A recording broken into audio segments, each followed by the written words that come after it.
Hi everyone and welcome to this episode of Keipert Labs. In today's video we're going to be discussing metals and non-metals in the periodic table. So we're going to spend a little bit of time having a look at the structure of the periodic table and identifying and locating metals, non-metals and the metalloids in the periodic table where we would find them.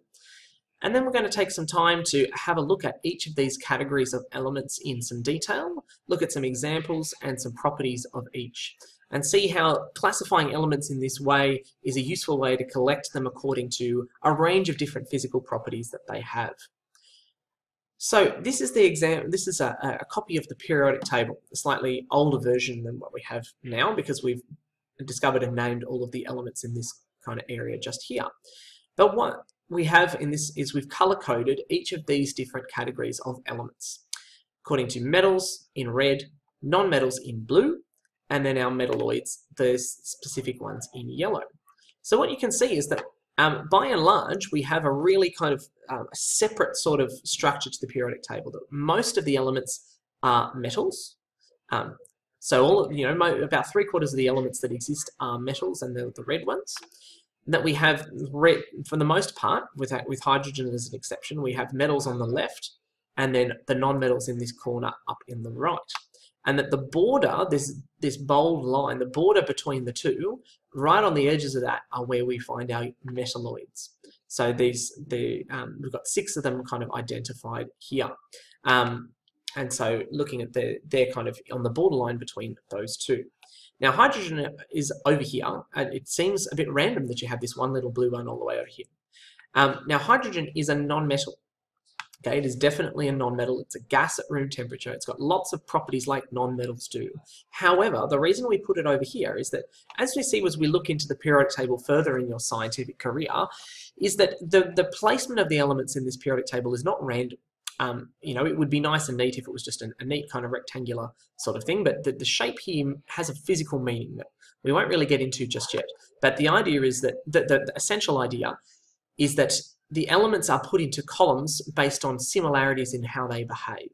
Okay, what other elements they might join with, how reactive they are, those sorts of things.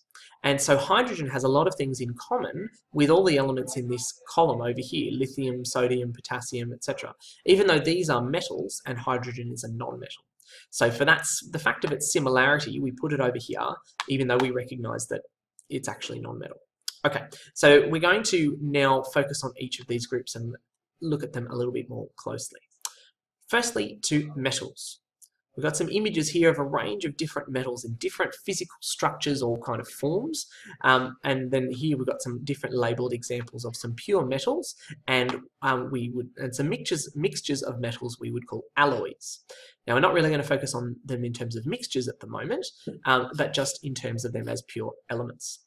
So we've got some examples including copper, iron, nickel, silver, gold, and tin are all examples of metals that we might come across in our day-to-day life. Now, there's lots of other less common examples we could list. We're not going to go through all, 60, 70 odd, but the idea being that we encounter metals in lots of ways, whether it's in pipes or cables, looking at it in terms of really fine wiring, like we might have in electrical wires or coaxial telephone wires and things like that.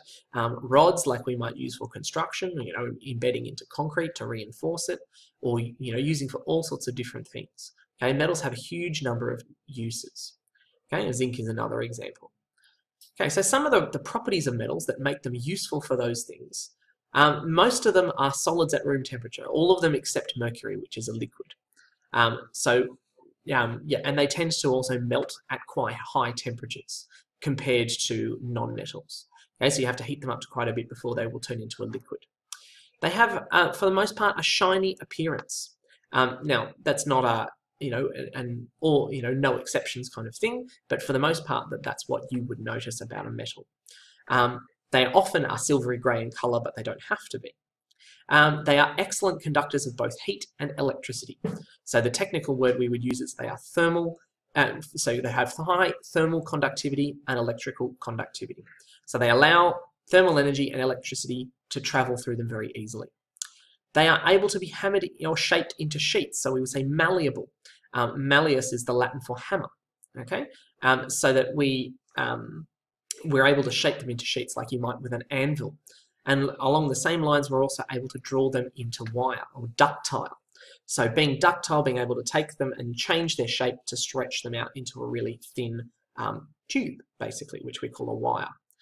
So they're all the sorts of things that metals have in common.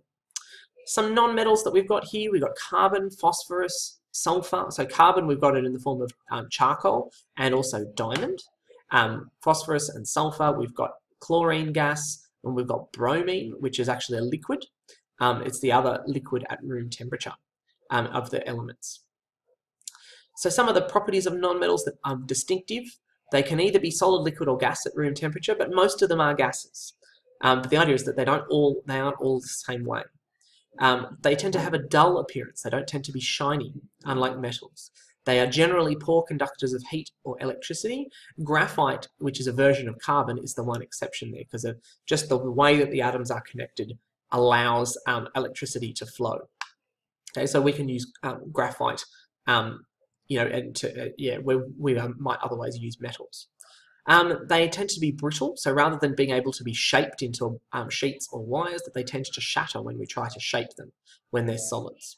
And so now we bring ourselves to what we call the metalloids or semi-metals. So the idea, if you'll forgive me for a moment to slide back to the diagram of the periodic table, okay, that here, so we're looking at the yellow, you can see that they're sandwiched in between our red metals and our blue non-metals. And so what we see is that their properties tend to be in between those.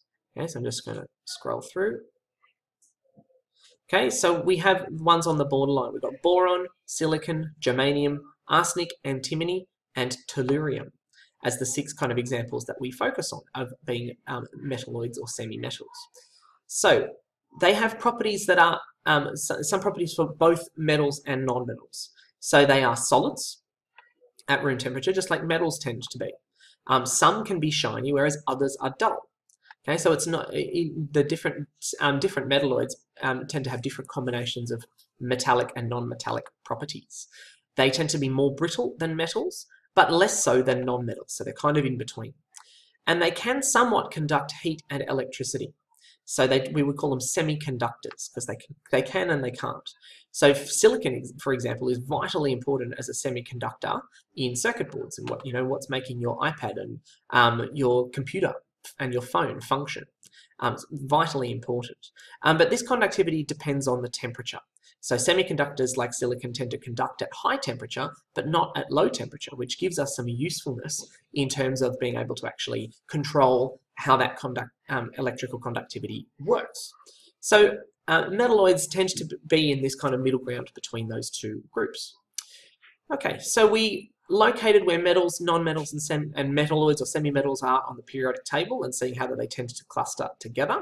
And we looked at the examples and properties of each of these 3 categories. All right, thanks very much for watching. Bye for now.